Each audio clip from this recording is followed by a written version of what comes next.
So today, ang i-review natin ay ang KFC chili cheese.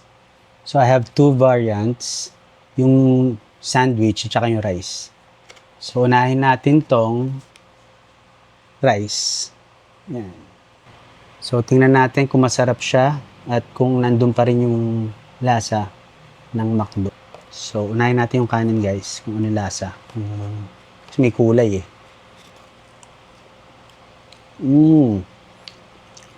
Bali yung kanin niya medyo buttery. Medyo lasang butter. Na parang may konting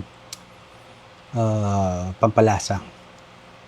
Pero ang lakas ng lasa ng butter. Butter na butter yung lasa niya. Butter rice ba ito? Joke lang. Pero hindi ko alam. Basta ganun. Lasang lasa mo yung butter. At least, may kakaiba. So next, ang ano natin ay yung yan guys. Ito. Ating first bite.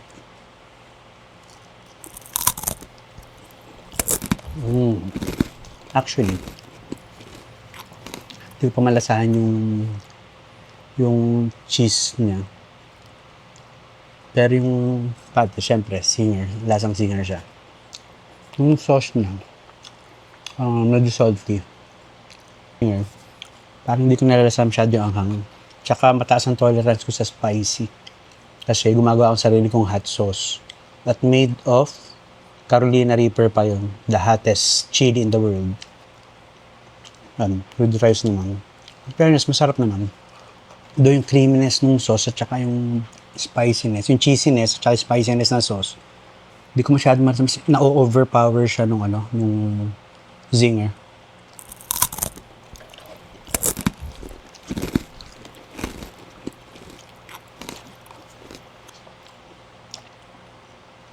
Kaya medyo nalasahan ko na yung sauce. Medyo salty nga siya. Nasama rin yung cheese. Pero yung anghang nga, yun nga. Since maanghang yung zinger, hindi ko alam yung anghang ng zinger ba to or yung sauce. Pero may anghang naman siya. Pero parang sakto lang para sa akin. Pero baka si iba, maanghang na to. For me, sakto lang. Nahilig ko sa maanghang eh. Kaya mataas ang tolerance level ng anghang ko. So, okay guys, isang bite na lang, then punta tayo sa sandwich.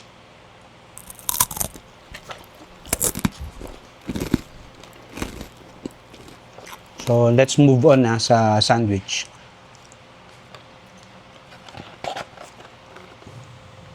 Ito yung Zinger Chili Cheese. Yan. Okay, so ito siya guys. Mukhang medyo messy siya kainin. So, nag-gloves tayo. So, let's try our first bite.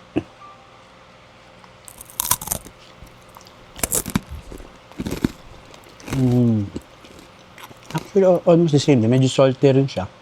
Same sauce naman siya, pero ganun nga. Same lang din. So, tingnan pa natin.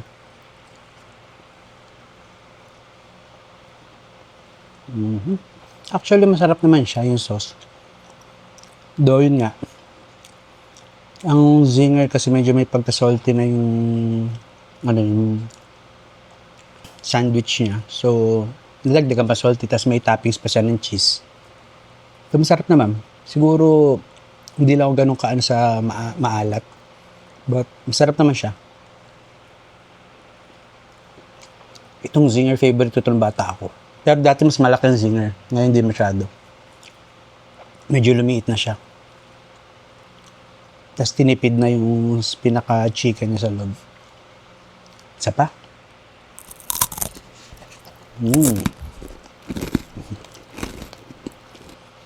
Okay guys, hindi ko ito ubusin kasi nakakabusog. The last bite.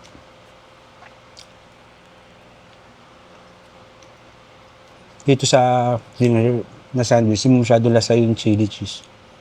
Kasi meron pa siyang mayonnaise tapos may cheese pa na square. So, na-overpower siya ng mayonnaise din. Tsaka ng cheese na isa. Ano natin, pati pa.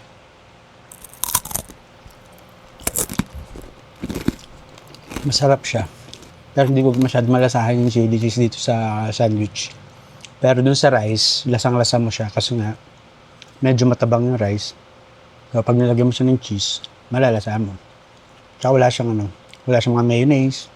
Kasi ibang nakalagay, so mas malalasahan mo yung chili cheese sa kanin. So yung mga gusto malasahan talaga, mag-rice kayo. Pero kung okay sa inyo ganito, okay din naman.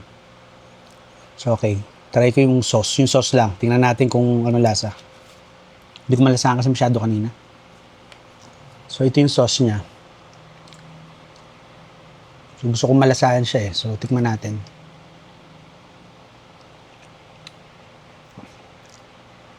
Sarap naman pala yung timpla ng sauce. Sarap, yung chili cheese nila.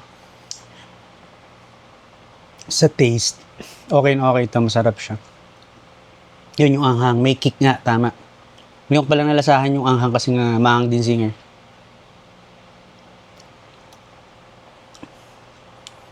Parang alam mo, ang ginamit dito parang cheddar na tinunaw.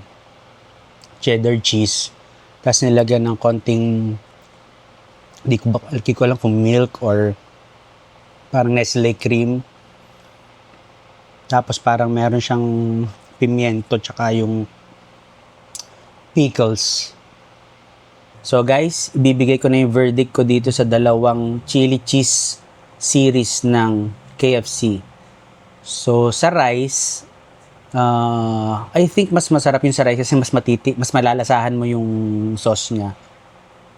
Tapos yung rice niya medyo buttery, so medyo masarap din. Tsaka may konting tabang, so bagay na bagay yung sauce na medyo salty. So ang di ko lang talaga malasahan is yung sauce kung maanghang siya o hindi kasi maanghang yung zinger eh. So ang verdict ko dito sa rice chili cheese is 3.5 stars out of 5 stars. So move on tayo dun sa zinger sandwich. So yung zinger sandwich na chili cheese, dito medyo hindi ko talaga malasahan yung sauce. Siguro dahil na-overpower siya ng mayonnaise. Tapos meron pa siyang another cheese. So hindi ko talaga malasahan masyado. So for this one, ang verdict ko for this chili cheese zinger sandwich is 3 stars out of 5 stars. So yung sauce, ngayon, itong sauce nila, okay naman, not bad. Para siyang cheese pimiento, parang ganun, na may anghang. So, ang verdict ko dito is 3.5 stars out of 5 stars. So, hanggang dito na lang guys. Bye!